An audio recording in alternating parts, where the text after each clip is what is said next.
శుభోదయం. క్రీస్తు ప్రియమైన దేవుని బిడ్డలారా, మన రక్షకుడైన యేసుక్రీస్తు వారి యొక్క పరిశుద్ధ నామములో మీ అందరికీ ఉదయకాల శుభాలు తెలియజేస్తున్నాను. 12th నవంబర్లో ఈ ఉదయకాల సమయం దేవుని యొక్క స్వరైనటువంటి కృపను దేవుడు మనకు దయచేయటాన్ని బట్టి దేవునికి మనం ఎంతగానో కృతజ్ఞతలు చెల్లించాల్సిన వారిగా ఉన్నాం. ఈ దినం మనం తీయాల్సిన దిన ఆహారాన్ని, దేవుని యొక్క వాక్యాన్ని మనం జ్ఞాపకం చేసుకుందాం. యోహాను సువార్త 8వ అధ్యాయము 37వ వచనాన్ని చదువుకుందాం.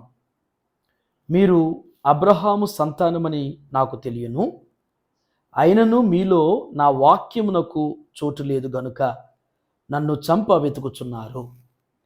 దేవుని బిడ్డలారా, ఈ సన్నివేశం ఏ సందర్భంలో యేసు ప్రభు ఎవరిని ఉద్దేశించి జ్ఞాపకం చేశారనేటువంటిది మనకి స్పష్టంగా ఈ అధ్యాయాన్ని చాప్టర్ చదువుతున్నప్పుడు మనకు అర్థమవుతుంది. అయితే ఈ ఒక వచనం ద్వారా ఈ ఉదయకాల సమయంలో దేవుడు మనతో కూడా మాట్లాడుతూ ఉన్నాడు. ఈ వచనాన్ని బట్టి ఈ వచనంలో మనకు జ్ఞాపకం చేయబడుతున్నటువంటి 3 తలంపులు ఉన్నాయి. మొదటి తలంపు ఏంటంటే, మీరు అబ్రహాము సంతానమని నాకు తెలియను అంటున్నాడు ప్రభువారు. మరి మేము అబ్రహాము సంతానం అని చెప్పుకున్నటువంటి వారిని బట్టి ప్రభువుకి ఎవరి గురించి ఎవరు చెప్పాల్సిన పని లేదు.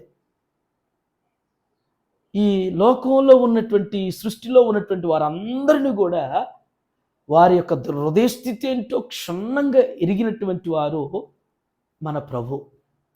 కాబట్టే నాకు తెలియను అంటున్నాడు. మీరు అబ్రహాము సంతానం అని చెప్తున్నారు, మీరు అబ్రహాము సంతానం అని చెప్పుకోవటం నేను ఎరిగి ఉన్నాను, నాకు తెలుసున్నటువంటిది జ్ఞాపకం చేస్తున్నాను.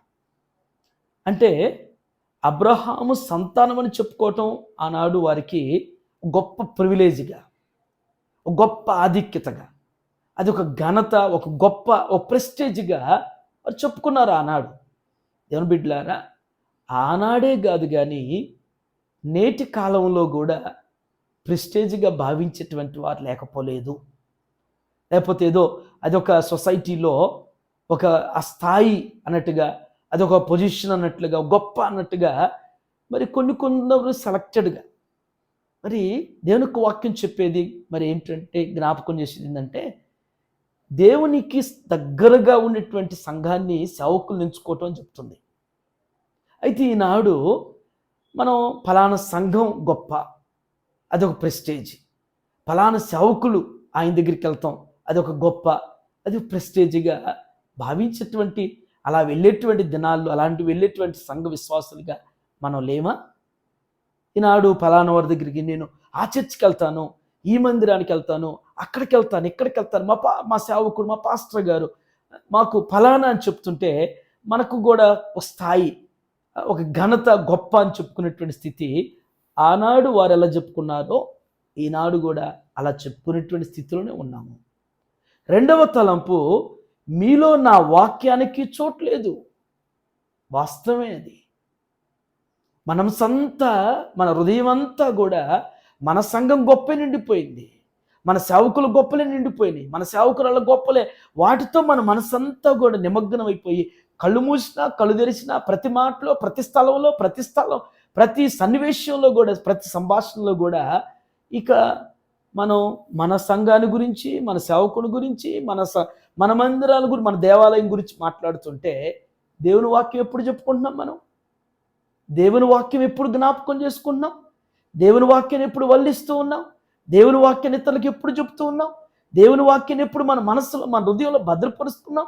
దేవుని వాక్యాన్ని బట్టి ఎప్పుడు ప్రార్థన చేసుకుంటూ వాక్యాన్ని ఎత్తిపట్టి మనం ఎప్పుడు చేస్తూ ఉన్నాం? నిజమే, ఆనాడు ప్రభు దగ్గరికి వచ్చినటువంటి వారిలో దేవుని వాక్యం లేదు. ఈనాడు ఇక అది మన వ్యక్తిగతం, మనల్ని మనం స్వపరీక్ష చేసుకోవటం, మన మనస్సులో, మన హృదయంలో, మన గృహాల్లో, మన జీవితాల్లో దేవుని వాక్యానికి స్థానం ఉన్నదా? దేవుని వాక్యానికి విలువిస్తున్నామా? దేవుని వాక్యాన్ని భద్రపరుచుకుంటున్నామా? దేవుని వాక్యానికి మరి స్థానం ఇచ్చేటువంటి స్థితి, ఆత్మీయత, ఆ భక్తిలో మనం పెంచబడుతున్నామా లేదో స్వపరీక్ష. లాస్ట్ 3వ తలంపు, కాబట్టే మీరు నన్ను చంప వెతుకుచున్నారు అంటున్నాడు ప్రభువారు. మీరు అబ్రహాము సంతానం అని చెప్పుకుంటాం నాకు తెలుసు, మీలో వాక్యం లేదు కాబట్టే వాక్యానికి బదులుగా, వాక్యం లేనప్పుడు ఇంకేముంటాయి? శరీర కార్యాలు ఉంటాయి. వాక్యం ఉన్నప్పుడు ఆత్మఫలాలు ఉంటాయి. వాక్యం లేనప్పుడు ఇంకా లోకపరమైనటువంటివి, లౌకికపరమైనటువంటివి ఉంటాయి. ఆనాడు వారు ప్రభు ఇలాగా సత్యాన్ని వాస్తవాన్ని మాట్లాడితే ద్వేషించారు, చంపాలనుకున్నారు. ఈనాడు మరి వాస్తవాలు మాట్లాడుతుంటే మరి ఎలాంటి పరిస్థితి అనేటువంటిది స్పష్టంగా మనం చూస్తూ ఉన్నాం. అంటే ప్రభువుని ఈనాడు మన క్రియల చేత, భక్తి పనుల విశ్వాసాలను చెప్పుకున్న మన పనుల చేత ఆయన బాధపెడుతున్నాం, ఆయన నొప్పింపజేస్తున్నాం, ఆయన గాయపరుస్తున్నాం. ఆయన మహింపరచాల్సింది, ఆయన ఘనపరచాల్సింది పోయి మనం విశ్వాసులు, భక్తులు అని చెప్పుకుంటూ మన పనుల ద్వారా, మన క్రియల ద్వారా ఆయన నొప్పింపజేసి బాధపెట్టేటువంటి అలాంటి భక్తిని మనం ఒకవేళ కలిగి అనుసరిస్తున్నామేమో వ్యక్తిగత స్వపరీక్ష చేసుకుంటూ ఉదయకాలం మనం ఎలా ఉన్నామనేటువంటిది జ్ఞాపకం చేసుకుందాం. ఇదిన మన ప్రశ్న ఏంటంటే, అనేక జనాంగములకును అనేక విశ్వాసులకు తండ్రి అని బైబిల్ గ్రంథం ఒక వ్యక్తిని మరి ప్రశంసిస్తూ జ్ఞాపకం చేయబడింది. ఆయన పేరును మీరు కామెంట్ బాక్స్లో పోస్ట్ చేయాల్సింది మనం చేసినాం. అనేక జనములకు, అనేక విశ్వాసులకు తండ్రిగా మరి ఆయన పేరును ప్రస్తావించబడింది దేవుని చేత. ఆయన పేరును మీరు మరి ఆన్సర్గా కామెంట్ బాక్స్లో పోస్ట్ చేయాల్సింది మనం చేసినాం. ఈ దిన వెడ్డింగ్ యానివర్సరీ జరుపుకున్నటువంటి మరి 25th సిల్వర్ జూబ్లీ జరుపుకుంటున్న మన సంఘ సభ్యులు మరి మూన్ రాయ్ గారికి, మరి మణి గారికి మరి ప్రత్యేకంగా వివాహ వార్షికోత్సవ శుభాకాంక్షలు తెలియజేస్తున్నాను.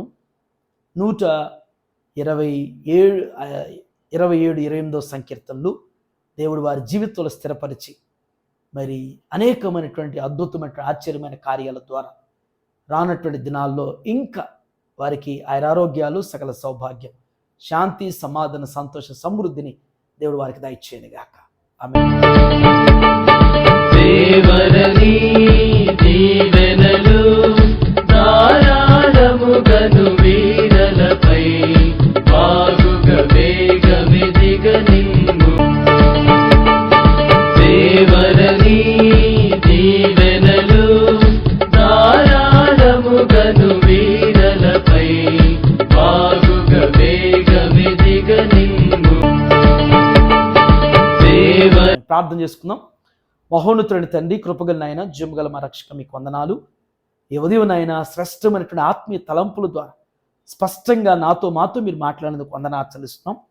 ఆనాటి సమూహాలు నా ప్రభా, మరి ఎవరైతే నాయన పరిశీలి, శాస్త్రులు, సద్దుకైలు అనేటువంటి యోధా మతంలో ఉన్నటువంటి వారు నా తండ్రి అయ్యా, మరి మూల పురుషుడైనటువంటి అయ్యా మరి అబ్రహామును బట్టి నేను మేము అబ్రహాము సంతానం అని చెప్పుకుంటూ వారికి గొప్పగా గౌరవార్థంగా నా తండ్రి అది ఒక గొప్ప ఆధిక్యతగా భావించారు. కానీ ఆత్మీయత లేనటువంటి దుస్థితిని ఆయన వారిలో కలిగి ఉన్నారు.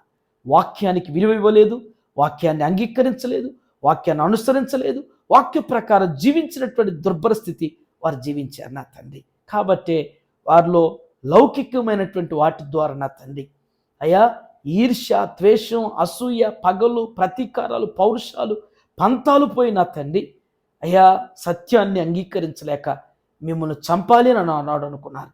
ఈనాడు నా తండ్రి మాలో వాక్యం ఉంటుందో లేదో, మేము ఎలా ఉంటున్నామో ప్రభా అయ్యా, విశ్వాసం, భక్తిపరులం అని చెప్పుకుంటున్నటువంటి మాలో నా తండ్రి మా క్రియల ద్వారా మిమ్మల్ని నొప్పింపజేసేవారుగా, మిమ్మల్ని గాయపరిచేవారుగా, మిమ్మల్ని బాధింపజేసేవారుగా, మిమ్మల్ని బాధ పెట్టేటువంటి భక్తి చేస్తుంటే మమ్మల్ని క్షమించండి దేవా. మీరు అంగీకరించేటువంటి భక్తి చేసేటువంటి ఆత్మీయమైనటువంటి ఆ నడిపింపును మా అందరికీ మీరు అనుగ్రహిస్తూ సహాయం చేయండి. ఈ ఉదయం తీయాల్సిన దినాన్ని చూస్తున్న ప్రతి బిడ్డను కూడా మీ చేతులు సమర్పిస్తున్నాం అయ్యా. వారిని మీరు జ్ఞాపకం చేసుకోండి. వారి పనుల్లో, వారి ప్రయాణాల్లో, వారి బాధ్యతలు మీరు విన్నట్టుండి నా ప్రభువా, వారికి కావలసినటువంటి భూ సంబంధమైన, పర సంబంధమైన ప్రతి దీవెనలు వారికి మీరు దయచేయండి. ఈ దినం నా తండ్రి వెడ్డింగ్ యానివర్సరీ జరుపుకున్న మా ప్రియులు మూన్ రాయ్ గారి దంపతులు మీరు జ్ఞాపకం చేసుకోండి. వారికి విరిచేటువంటి నాయన ఈ 25th సిల్వర్ జూబ్లీని బట్టి మిమ్మల్ని స్తుతిస్తున్నాను తండ్రి. ఈ 25 years జర్నీలో వారితో మీరుండి నా ప్రభు అన్ని విషయాల్లో మీరు నడిపిస్తూ, బలపరుస్తూ కృప చూపించారు. 127 సంకీర్తనలు వారి జీవితాలు స్థిరపరచండి ప్రభు. రానటువంటి దినాల్లో నేను మీరు తోడుగా ఉండి ఇలాంటి యానివర్సరీ ఇంకా అనేకం జరుపుకోవటానికి మీ కృప దయచేయమని వారికి అనుగ్రహించేటువంటి ఏకైక కుమార్తెను నాయన మీరు జ్ఞాపకం చేసుకుని ప్రభా నీ బిడ్డ భవిష్యత్తును కూడా వారి తల్లిదండ్రులు కోరిన రీతిలో దీవిస్తూ వృద్ధిపరచమని యేసు నామములో ఈ ప్రార్థన మీకు సమర్పించున్నాను తండ్రి. ఆమేన్. దేవుడు మీ అందరికీ తోడైన గాక.